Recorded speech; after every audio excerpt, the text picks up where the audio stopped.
नमस्कार साथियों, क्या हालचाल है। तो भाई आज डिस्कस करते हैं अपन difference between star and delta connection. भाई इंटरव्यू का सबसे फेवरेट क्वेश्चन, आप जहां भी चले जाओ आपसे ये क्वेश्चन जरूर पूछा जाएगा कि ये बताओ स्टार और डेल्टा में आप डिफरेंस कैसे करोगे। आखिर एक ट्रांसफार्मर है तो बताओ कि डेल्टा किधर होता है, स्टार कैसे होता है। तो चर्चा करते हैं डिटेल में, ठीक है। अच्छा, देखो, सबसे पहले क्या है कि आपको पहचान होनी चाहिए कि स्टार किधर होता है, डेल्टा किधर होता है। अगर मैं ट्रांसफार्मर की बात करूं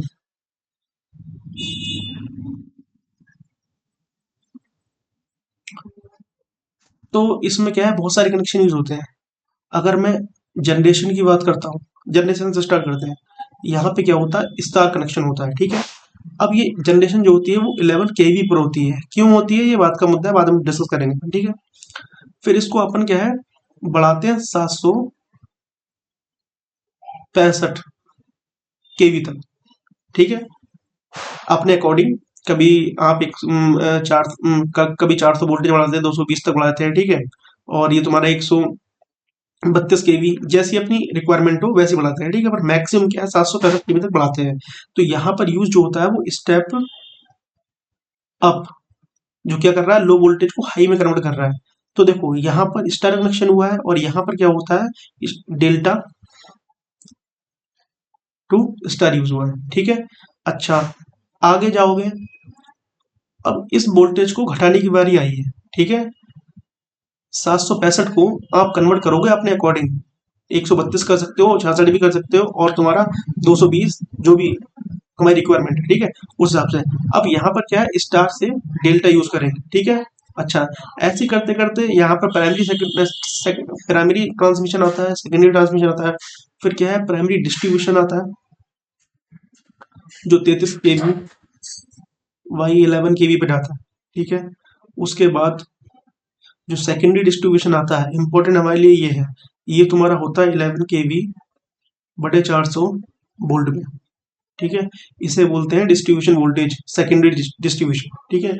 यहाँ पर जो कनेक्शन यूज होता है वो डेल्टा टू स्टार होता है, डेल्टा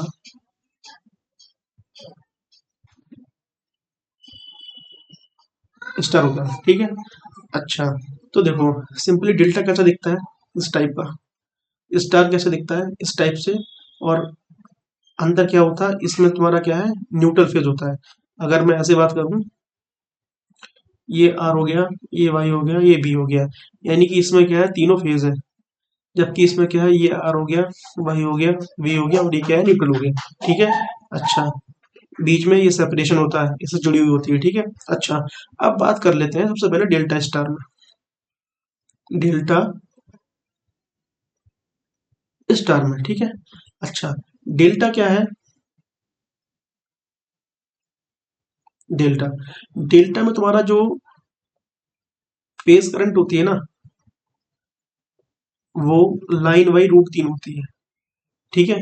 अब ये फेज वोल्टेज क्या है, लाइन वोल्टेज क्या है, ये मैंने प्रीवियस वीडियो में बता रखा है, ठीक है। आप उसे चेकआउट कर लेना जाके, जिसमें वो लिखा हुआ है कि 220 वोल्टेज ही क्यों होती है, 440 क्यों होती है, उसमें सब कुछ बताया हुआ है, ठीक है, डिटेल में एकदम। वो वीडियो चेक करना, मजा आ जाएगी, ठीक है। अच्छा, फेज करंट क्या होती है, लाइन करंट बाई रूट 3 होती है, ये डेल्टा की बात कर रहा हूँ मैं, ठीक है। जिसमें क्या है, फेज वोल्टेज लाइन वोल्टेज के क्या है, बराबर होता है, ठीक है। डेल्टा कनेक्शन की बात करता हूँ। जबकि स्टार में क्या होता है, इसमें जो फेज वोल्टेज होता है ना, वो VL/√3 होता है। और इसमें फेज करंट जो होती है वो लाइन करंट के क्या है, इक्वल होती है। तो देखो, पहला डिफरेंस क्या है, डेल्टा में न्यूट्रल नहीं होता, स्टार में न्यूट्रल होता है। दूसरी बात, फार्मूला को लेके, फार्मूला में क्या है कि डेल्टा में फेज करंट जो है लाइन बाई रूट 3 होती है, जबकि स्टार के अंदर फेज वोल्टेज क्या है, लाइन बाई रूट 3 होता है, अपोजिट चलता है ये कहानी, ठीक है। अच्छा, अब ध्यान रखो, यहाँ पर दो चीजें इंपॉर्टेंट है, थोड़ा इस पर डिस्कस करते हैं, ठीक है। इंपॉर्टेंट क्या है, यहाँ पर दो चीज इंपॉर्टेंट आती है। एक आती है इंसुलेशन, एक मिनट, नो स्टार्ट। यहाँ पे आती है इंसुलेशन, और एक आता है एरिया। सॉरी, इंसुलेशन के बाद आप लो वोल्टेज, ठीक है। अब देखो, जहां भी वोल्टेज की बात आएगी वहां आप बात करोगे इंसुलेशन की। अगर वोल्टेज बढ़ाओगे तो इंसुलेशन आपको बढ़ानी पड़ेगी, एनी हाउ कैसे भी, ठीक है। और अगर करंट की बात आएगी तो ये बात आएगी एरिया ऑफ कंडक्टर से, एरिया ऑफ कंडक्टर, ये साइज। अगर आपको करंट बढ़ानी पड़ेगी तो साइज ऑफ कंडक्टर बढ़ाना पड़ेगा।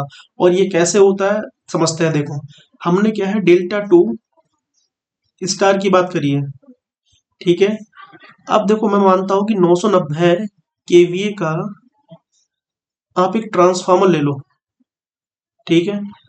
तो देखो जो प्राइमरी साइड करंट होती है ना, आईपी, वो निकलती है 52 एम्पियर, ठीक है।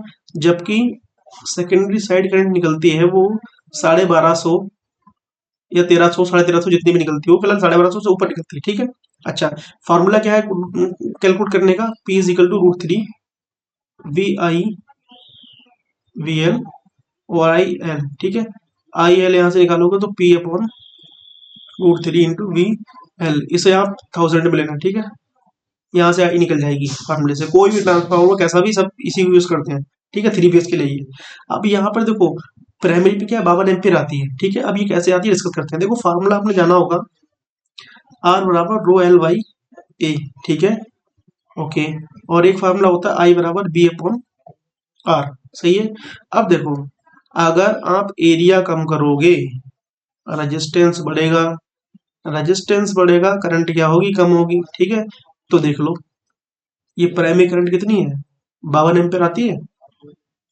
क्योंकि जो ट्रांसफार्मर होता है ना, एक एच टी साइड होती है और एक एल टी साइड होती है। एच टी साइड में हम नंबर ऑफ टर्न्स जो है बहुत पतले यूज करते हैं, और पतले टर्न होंगे तो ज्यादा टर्न बनाएंगे हम, ठीक है। जबकि एल टी साइड की बात करते हैं, एल टी साइड इधर 440 वोल्ट होती है। उधर क्या करते हैं हम, टर्न्स जो है कम बनाते हैं पर मोटे बनाते हैं, ठीक है। मोटे बनाने का कारण क्या है, एरिया बढ़ाओगे रेजिस्टेंस कम होगा, रेजिस्टेंस कम होगा करंट क्या होगी, बढ़ जाएगी। तो देखो 1250 प्लस करंट आ रही है, आप कैलकुलेट कर लेना, ठीक है, भरोसा ना हो तो, ठीक है। तो देखो ये है मेन डिफरेंस भाई। मेरे से इंटरव्यू में यही पूछा था कि ये बताओ एच टी पे नंबर ऑफ टर्न्स कैसे लेते हैं, पतले होते हैं मोटे होते हैं और इसका रीजन क्या है। तो ये गहराई वाली बात है, कोई जल्दी नहीं बताएगा, ठीक है। अच्छा, अब वोल्टेज की बात कर लेते हैं भाई। वोल्टेज मेरे भाई किस पे डिपेंड करती है, इंसुलेशन पे। देखो एल टी साइड क्या है, स्टार कनेक्शन है ना, तो इधर क्या है लो इंसुलेशन चाहिए, उतनी नहीं चाहिए क्योंकि यहाँ करंट हाई है, वोल्टेज क्या है कम है। जबकि एच टी साइड क्या है, इंसुलेशन अच्छी चाहिए होती है हमारे को, ठीक है। अच्छा, स्टार में क्या होता है, टॉर्क क्या है कम होता है, जबकि डेल्टा में टॉर्क क्या है ठीक ठाक होता है। अब और भी डिटेल डिटेल में बात करनी है तो मेरे पास कुछ पॉइंट है, इस पे देखते हैं अपन, ठीक है। पहला पॉइंट देखो क्या है, डेफिनेशन क्या होती है स्टार में, जब तीनों फेज एक एक सिरे को आपस में जोड़ दिया जाता है और एक कॉमन पॉइंट न्यूट्रल बन दिया जाता है, इस टाइप से। ये आर है, वाई है और वी है, यहाँ से क्या है न्यूट्रल निकाल देंगे अपन, ठीक है। जबकि डेल्टा कनेक्शन में क्या है, आप कुछ नहीं करेंगे, सिंपली ये एक फेज और ये एक फेज, जब तीनों फेज को आपस में सिरा यानी कि हेड से जोड़ दिया जाता है तो ये क्या है डेल्टा कनेक्शन बनता है। डेफिनेशन हो गई, ठीक है। ये मैं सारे पॉइंट बता चुका हूँ, बस ऐसे ही डिस्कस करते हैं। इसमें न्यूट्रल मौजूद होता है जबकि उसमें न्यूट्रल नहीं होता है। लाइन वोल्टेज क्या है, फेज वोल्टेज क्या है बता चुका हूँ। डिस्ट्रीब्यूशन सिस्टम में ये यूज होता है क्योंकि 440 वोल्टेज आती है ना, 440 वोल्टेज हमारी खंबे पे जाती है, खंबे पे डीवी लगा होता है, वहां डिस्ट्रीब्यूशन बॉक्स, वहां से 230 वोल्टेज आती है अपने घर में, ठीक है। अब ट्रांसमिशन सिस्टम में हाई वोल्टेज होता है तो ये वहां पे यूज होता है पावर ट्रांसफार्मर जाता है, ठीक है, पावर ट्रांसफार्मर में। अच्छा, मैंने बताया था कम स्टार्टिंग टॉर्क होता है स्टार में, जबकि ज्यादा स्टार्टिंग टॉर्क किसमें होता है, डेल्टा के अंदर होता है, ठीक है। कम वोल्टेज के कारण इंसुलेशन क्या है कम चाहिए होती है, और यहाँ पे इंसुलेशन क्या है हाई चाहिए होती है। ट्रांसफार्मर की सेकेंडरी ये क्या है डोमेस्टिक के लिए यूज होता है, जबकि ये क्या है ट्रांसमिशन लाइन में यूज होता है, ठीक है। अच्छा, अब इतने क्वेश्चन मैंने डिस्कस किए, एक क्वेश्चन आपके लिए है, मुझे आपको ये बताना है कि कमेंट बॉक्स में कि जो ट्रांसफार्मर है ना, ट्रांसफार्मर का जो न्यूट्रल है, न्यूट्रल को अर्थ क्यों करते हैं। जिसका बढ़िया जवाब लगेगा मेरे को, उसकी कमेंट में हाईलाइट करूंगा, ठीक है। और उसको अपने तरफ से एक बढ़िया पीडीएफ गिफ्ट करूंगा, ठीक है, जो सा कंटेंट वो चाहे, ठीक है। और मेरे को लिंक्डइन पे आप फॉलो कर सकते हैं। लिंक्डइन पे मैं बहुत एक्टिव रहता हूँ और अच्छे खासे फॉलोवर्स है मेरे वहाँ पे, ठीक है। कंटेंट की अच्छी डिमांड है। अच्छा, और कोई सजेशन तो मेरे को देना, और कुछ भी दिक्कत समझ में ना आए तो कमेंट करना, मैं पर्सनली आपको डाउट क्लियर कर दूंगा, ठीक है। मिलते हैं नेक्स्ट वीडियो में, और ध्यान रखना लगता है आपको कि वीडियो वर्थ है तभी लाइक करना, ठीक है, और चैनल को सब्सक्राइब करना, ठीक है। Thank you and all the very best.